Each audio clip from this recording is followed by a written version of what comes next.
तो आज इस वीडियो में हम थर्ड लॉ ऑफ थर्मोडायनेमिक्स पढ़ेंगे। ठीक है, उससे पहले मैं आपको बोल दूं कि आपको टॉपिक से रिलेटेड कोई भी डाउट आता है तो आप कमेंट सेक्शन में बोल दिया करो। हम उन डाउट्स को डिस्कस कर लेंगे नेक्स्ट क्लास में, या फिर आप अपने व्हाट्सएप ग्रुप पे भी मुझे डायरेक्ट कांटेक्ट करो और जो भी डाउट होगा वो हम क्लियर करेंगे। ठीक है, तो स्टार्ट करते हैं थर्ड लॉ ऑफ थर्मोडायनेमिक्स।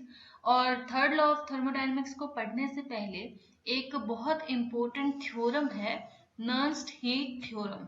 क्योंकि जो थर्ड लॉ ऑफ थर्मोडायनेमिक्स है उसका आधार है, बेस कहो तो वो है नर्स्ट हीट थ्योरम। तो उसको पहले समझ लेना जरूरी है कि नर्स्ट हीट थ्योरम क्या है। उसी के बेसिस पे फिर आगे पता चलेगा कि थर्मोडायनेमिक्स का थर्ड लॉ क्या है। ओके, तो नर्स्ट हीट थ्योरम में बेसिकली जो आपने पढ़ा था गिब्स हेल्महोल्ट्ज़ इक्वेशन, वो यहाँ पे यूज होगी। ठीक है, वो कैसे यूज होगी देखो क्या है। पहले तो आपको पता होना चाहिए कि गिब्स हेल्महोल्ट्ज़ इक्वेशन क्या थी। याद है हमने पूरा डेरिवेशन डिराइव किया था गिब्स हेल्महोल्ट्ज़ इक्वेशन के लिए from the Gibbs Helmholtz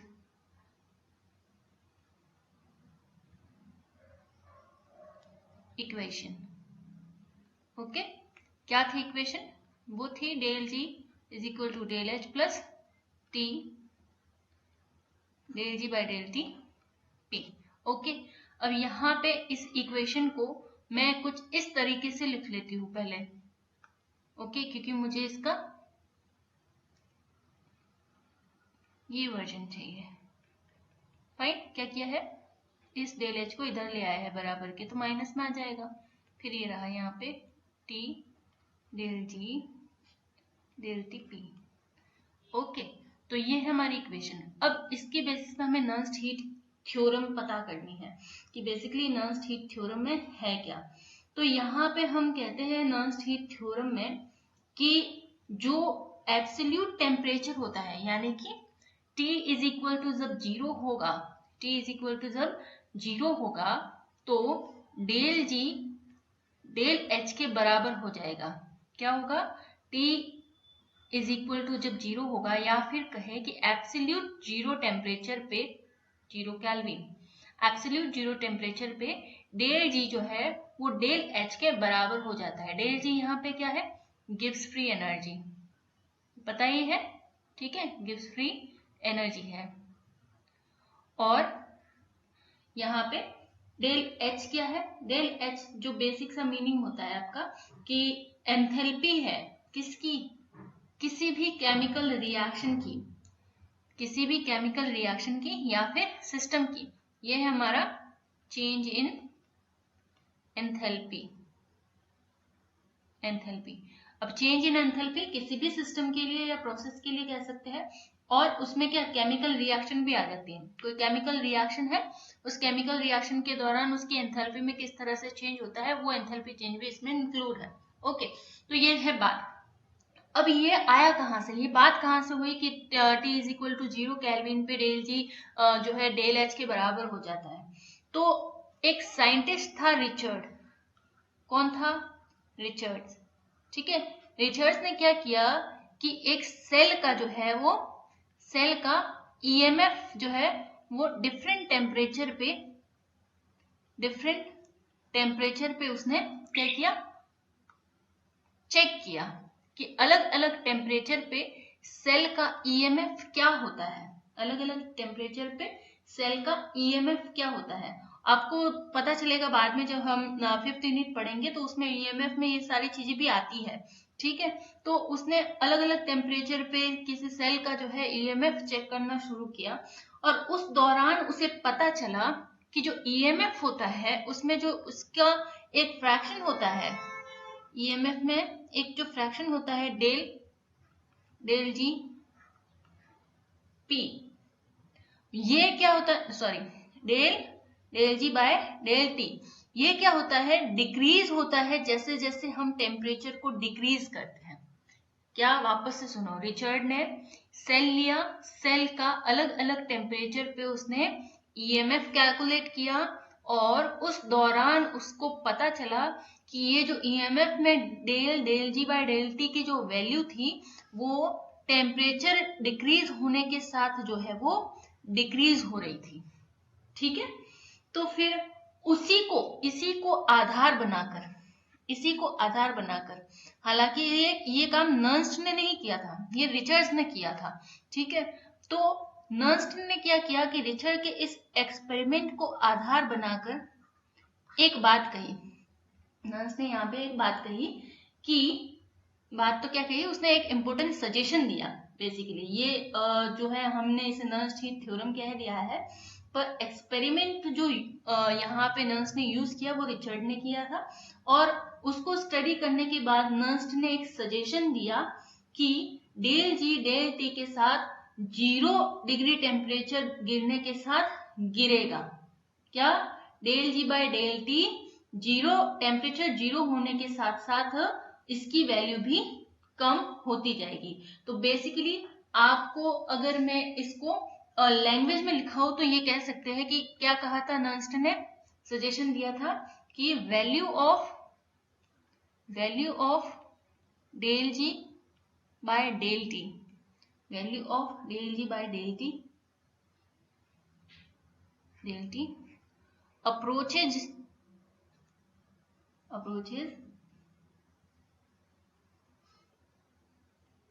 0 gradually, धीरे धीरे क्या होता है, ये वैल्यू जो है वो धीरे धीरे 0 की तरफ बढ़ती है जैसे जैसे as the temperature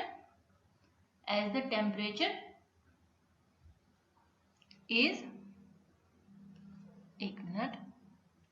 as the temperature is lowered towards the absolute zero।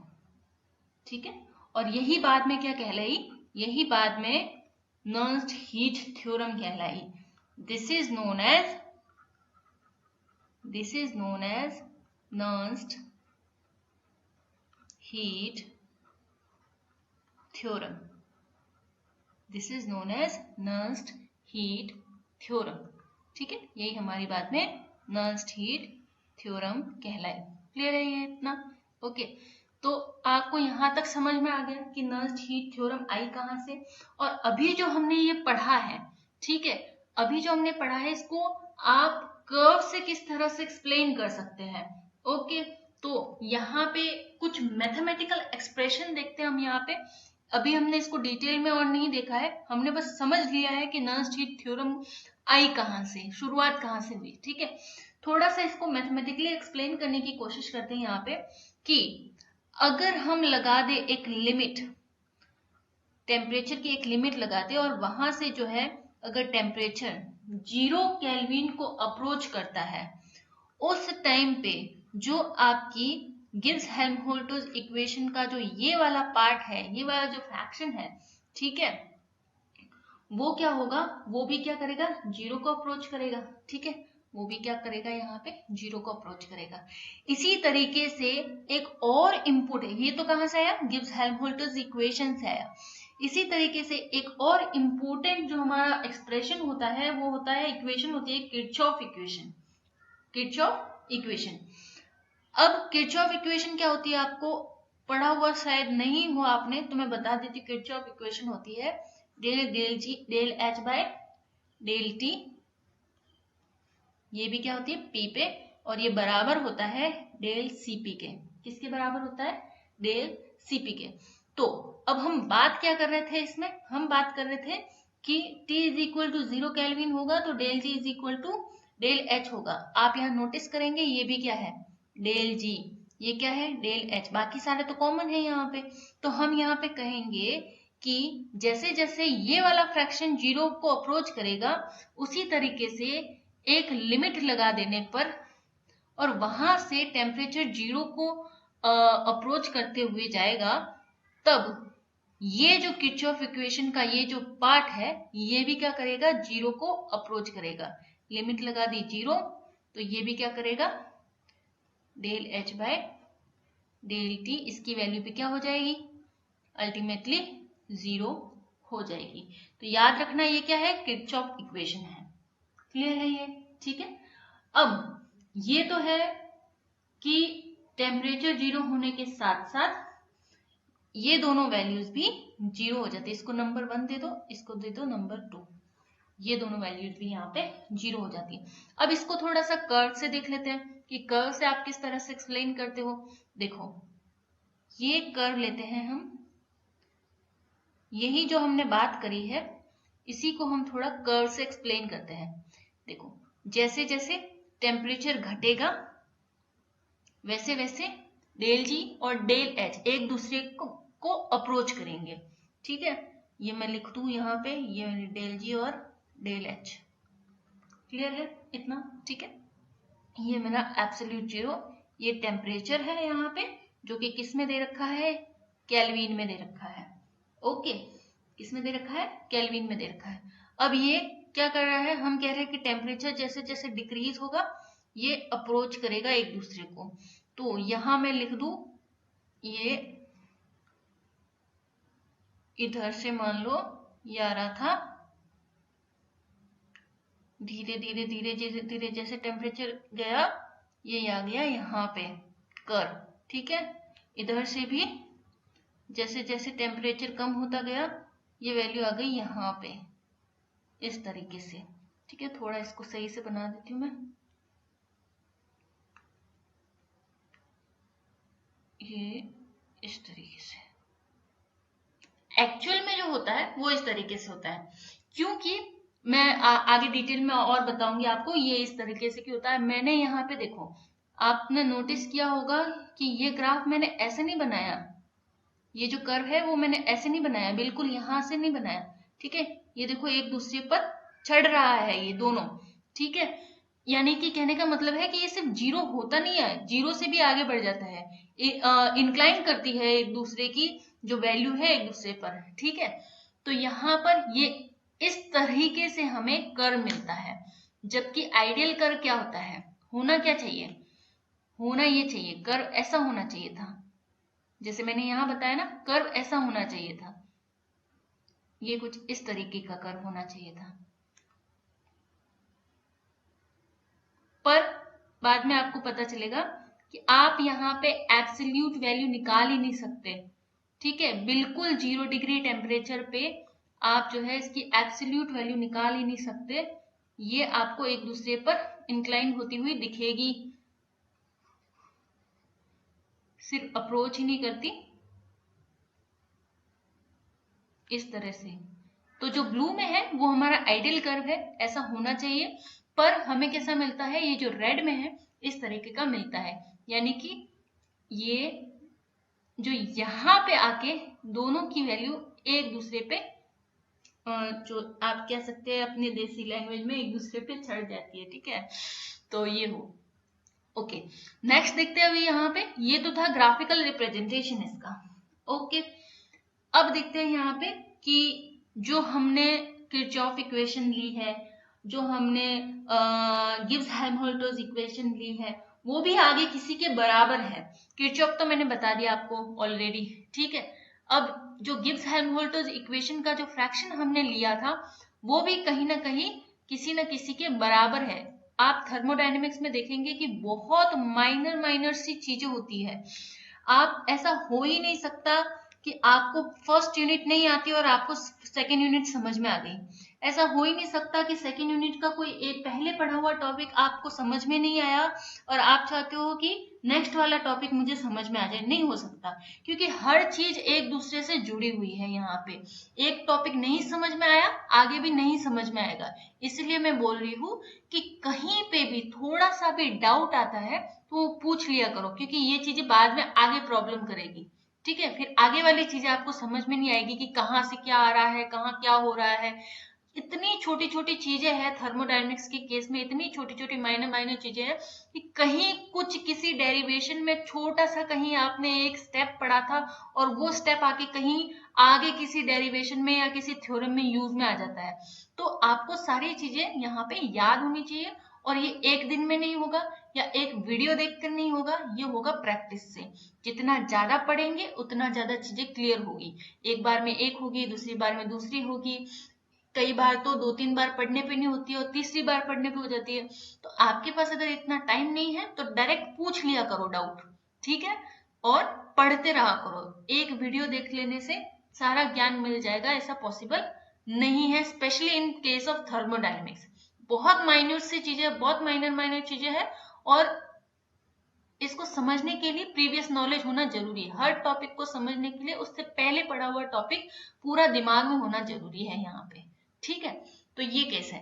अब किस लिए कहा, क्योंकि अभी मैं कुछ बताने वाली हूँ यहाँ पे, उसमें फिर आपका बहुत सा बेसिक जो हमने पढ़ा था वो यूज में आ जाएगा। अब आप कहोगे ये कहाँ से आ गया अचानक से, तो ऐसा ही है, ठीक है।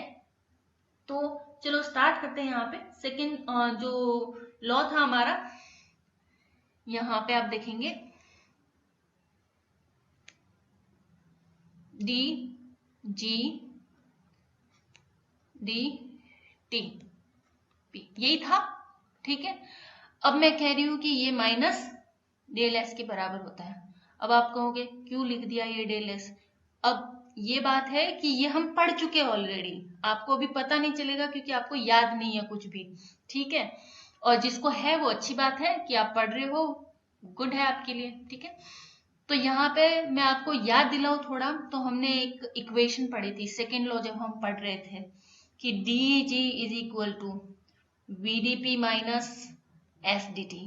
कुछ याद आया होगा किसी को, ठीक है। याद आया तो अच्छी बात है, नहीं आया तो कोई बात नहीं, अब वापस पढ़ लो इसको। अब हम इस तरीके से भी लिख सकते हैं, ये भी मैंने बताया हुआ है कि इस तरीके से और इस तरीके से लिखने का क्या मतलब है, ठीक है। अब हम कह रहे हैं कि मैंने कुछ चेंज कर दिया यहाँ पे, ठीक है। कैसे चेंज कर दिया, देखो यहाँ पे आप इनफाइनाइट सिंबल चेंज करते हो। पहले तो यहाँ पे देखो प्रेशर क्या है, 0 है, सॉरी कांस्टेंट है, तो ये तो पूरा इक्वेशन हमारा 0 ही हो जाएगा। ये पूरा स्टेप तो हमारा क्या हो गया, 0 हो गया। बचा क्या पीछे, यही बचा माइनस एस डी टी, बचा क्या, यही बचा ना माइनस एस डी टी, ठीक है। अब हमें क्या करना है, हमें तो इसका भी डिफरेंस देखना है, डिफरेंशिएशन देखना है। तो ये भी क्या आएगा यहाँ पे, ये डिफरेंशिएशन आ जाएगा यहाँ पे, ठीक है। अब देखते हैं यहाँ पे, इसको डिटेल में थोड़ा देखने की कोशिश करते हैं कि ये पूरी इक्वेशन में मैंने माइनस एस डी टी क्यों लिखा, उसको बाद में देखते हैं। तो ये होगा del G by del T is equal to minus S, याद आया कुछ, ठीक है।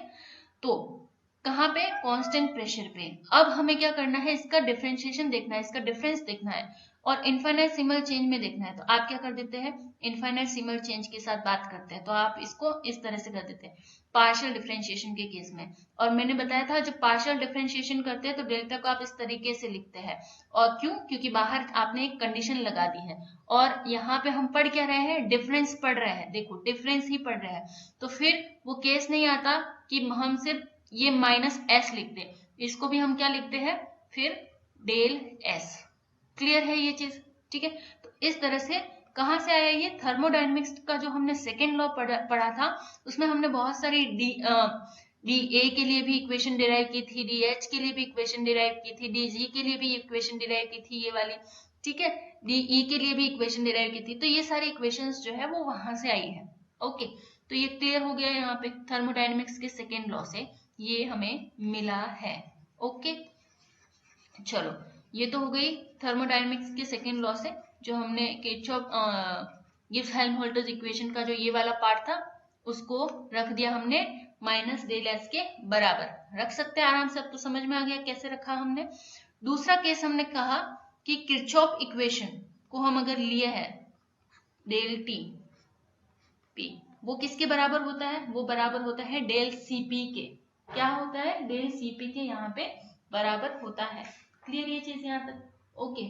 अब हम कह रहे हैं कि अगर, जैसे मैंने आगे बताया, क्या अगर मैंने लिमिट लगाई है उस केस में मेरी ये वाली इक्वेशन 0 के बराबर हो रही है, और ये किरचॉफ वाला केस भी जब टेम्परेचर 0 की तरफ बढ़ रहा है तब ये वाला भी 0 हो रहा है, तो उस हिसाब से तो फिर एंट्रोपी भी 0 होनी चाहिए और ये डेल सीपी भी 0 होना चाहिए, सबके लिए होना चाहिए, ठीक है।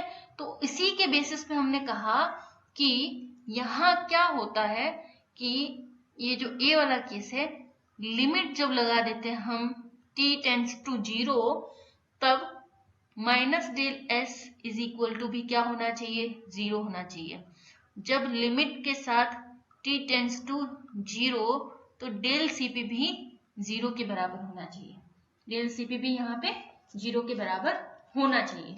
ठीक है, तो यहां से फिर प्लांक ने एक स्टेटमेंट निकाला बाद में। ओके, वो देखते हैं अभी क्या निकाला। प्लांक ने एक स्टेटमेंट दिया जो कि आपका थर्ड लॉ का, थर्मोडायनेमिक्स के थर्ड लॉ का फर्स्ट स्टेटमेंट था। ओके, हालांकि उसमें बाद में सुधार किए गए, वो पूरी तरह से करेक्ट नहीं था, पर उसका पहला स्टेटमेंट था प्लांक्स का। ओके, तो यहाँ पे हमने कहा डेल एस भी 0 होना चाहिए और जो ये डेल सीपी भी है ये 0 होना चाहिए।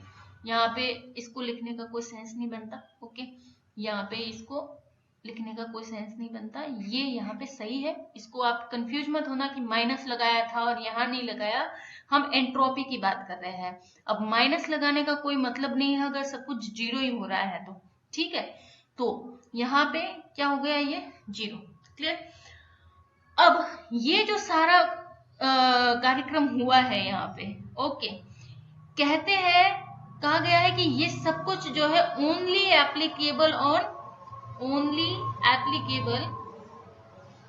ऑन सॉलिड सिस्टम, सिर्फ और सिर्फ सॉलिड सिस्टम पर ही एप्लीकेबल है। ये बाद में पता चला। ठीक है, नर्स्ट हीट थ्योरम जो है वो सॉलिड सिस्टम्स पर ही एप्लीकेबल है।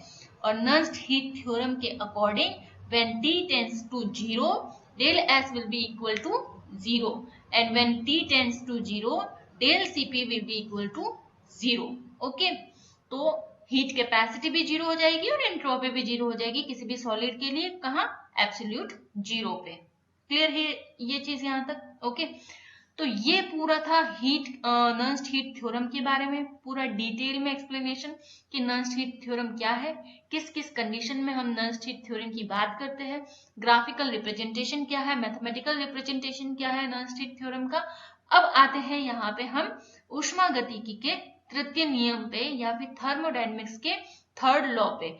सारा जो समझने का था वो यही था, बाद में तो सिर्फ स्टेटमेंट दिए गए। ठीक है, तो इन्हीं के आधार पर प्लांक्स ने सबसे पहला स्टेटमेंट दिया था। इन्हीं के आधार पर प्लांक ने सबसे पहला स्टेटमेंट दिया था। तो हम यहां कहेंगे third law of thermodynamics, third law of thermodynamics, right.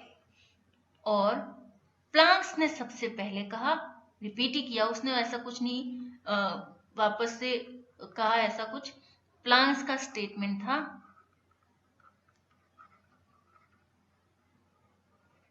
हाँ, उसने एक बात कह दी जिसकी वजह से वो गलत हो गया। ठीक है, उसने कहा कि द्रवों पे भी होता है एप्लीकेबल। ओके, क्योंकि अब हीट कैपेसिटी है, हीट कैपेसिटी तो द्रवों की भी चेंज होती है और उस केस में भी पॉसिबल हो सकता है, तो उस आधार पे उसने कहा। ठीक है, तो यहाँ पे उसने कहा कि when t tends to 0, del Cp is equal to 0, and when t tends to 0, del Sp will be del S is equal to 0. It means S of product यानी entropy of product minus entropy of reactant, अगर किसी हम reaction की बात करें या किसी system की बात करें। ठीक है, तो ये क्या हो जाती है, 0 हो जाती है। ठीक है, तो अब यहाँ पे क्योंकि यहाँ पे पॉसिबल है किसके केस में, सॉलिड के केस में ये पॉसिबल है, आपको ध्यान रखना होगा। सॉलिड के केस में एंट्रोपी का 0 होना पॉसिबल है प्रोडक्ट के केस में। ठीक है, क्योंकि हमने जैसे अगर अच्छा सॉलिड 12th तक में तो आपने पढ़ा होगा सॉलिड स्टेट क्या होता है, वहां पे ओरिएंटेशन जो है सॉलिड के जो क्रिस्टल्स होते हैं उनमें जो ओरिएंटेशन होता है क्रिस्टल्स का या जो ज्योमेट्री वो बनाते हैं बहुत ही ऑर्डर्ड ज्योमेट्री होती है। ठीक है, तो तो अगर कोई रिएक्टेंट जो ऑर्डर नहीं है वो रिएक्शन करके ऑर्डर ज्योमेट्री बना देता है, ठीक है, तो ऑर्डर ज्योमेट्री जितना ज्यादा ऑर्डर्ड होगा सिस्टम उतना ज्यादा एंट्रोपी कम होगा, ठीक है। तो ये पॉसिबल है only in case of solid, not in case of liquid. Clear? तो यहाँ पे यही बात कर रहा था वो प्लांक। ओके, फिर फाइनली उसने कहा कि एब्सोल्यूट जीरो टेम्परेचर पर ठोस अवस्था में पदार्थों की एंट्रोपी समान होती है, ठीक है। क्या? एट एब्सोल्यूट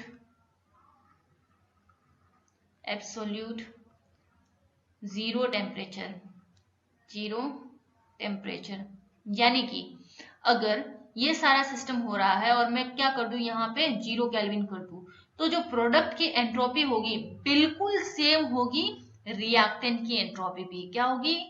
0 केल्विन पे प्रोडक्ट की जो एंट्रोपी होगी वो बिल्कुल सेम होगी किसके? रिएक्टेंट के एंट्रोपी के, ठीक है। तो उसने कहा at absolute zero temperature entropy of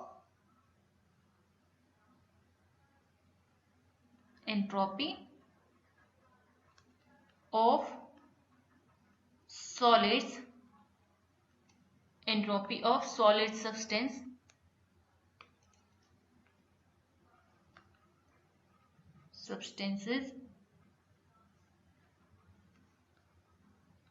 will be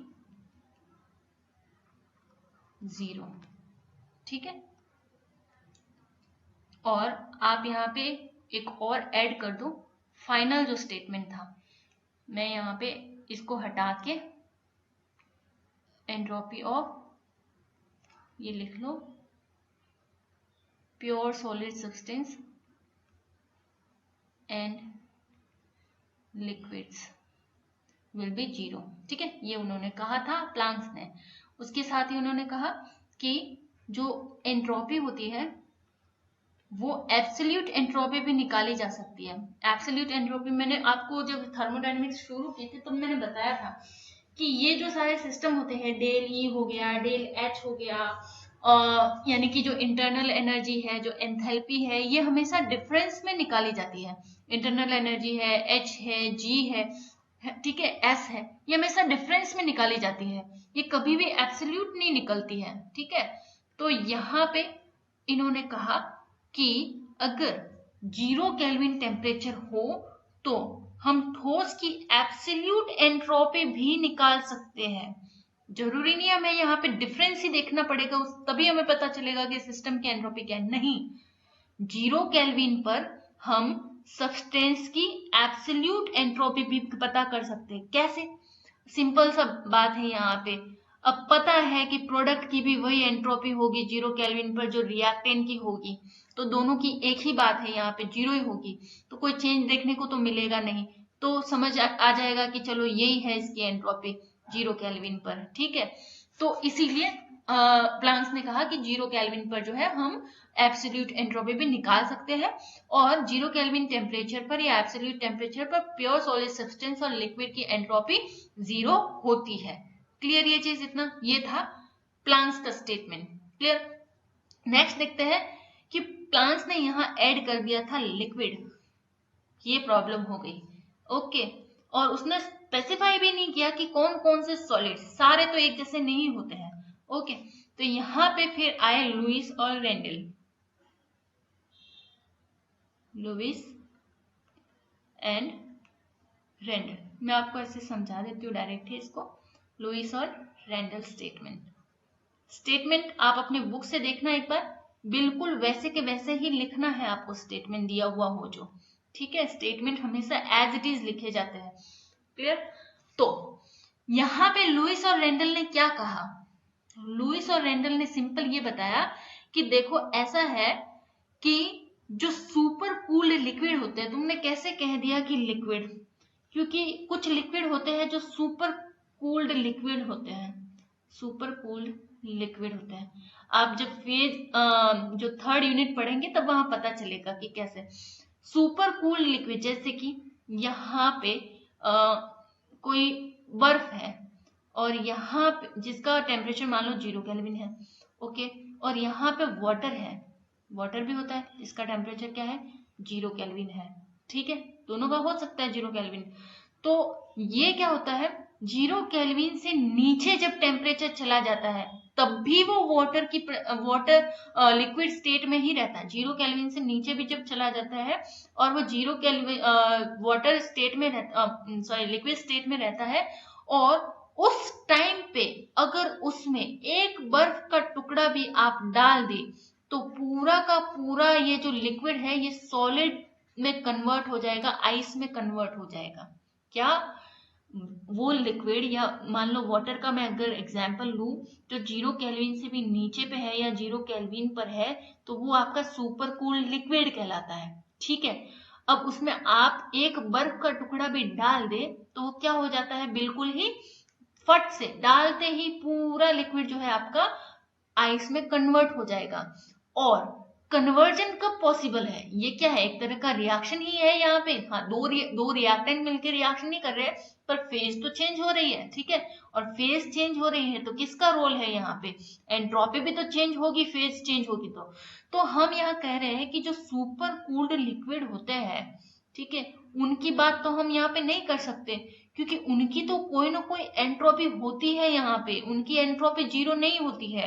अगर उनकी एंट्रोपी 0 होती तो आपके आइस डालते ही पूरा लिक्विड कन्वर्ट नहीं हो जाता यहाँ पे आइस में, पर ये तो हो गया, मतलब कि उसकी एंट्रोपी में किसी तरह का चेंज आया है, वो 0 नहीं थी। ठीक है, तो यहाँ पे फिर इन्होंने कहा कि जो ये स्टेटमेंट है या जो भी ये थर्मोडायनेमिक का ये जो लॉ है या स्टेटमेंट है, ये पूरी तरह से वैलिड नहीं है, क्योंकि ये सुपर कूल लिक्विड्स पे एप्लीकेबल नहीं होता है। क्लियर ये चीज, फाइन।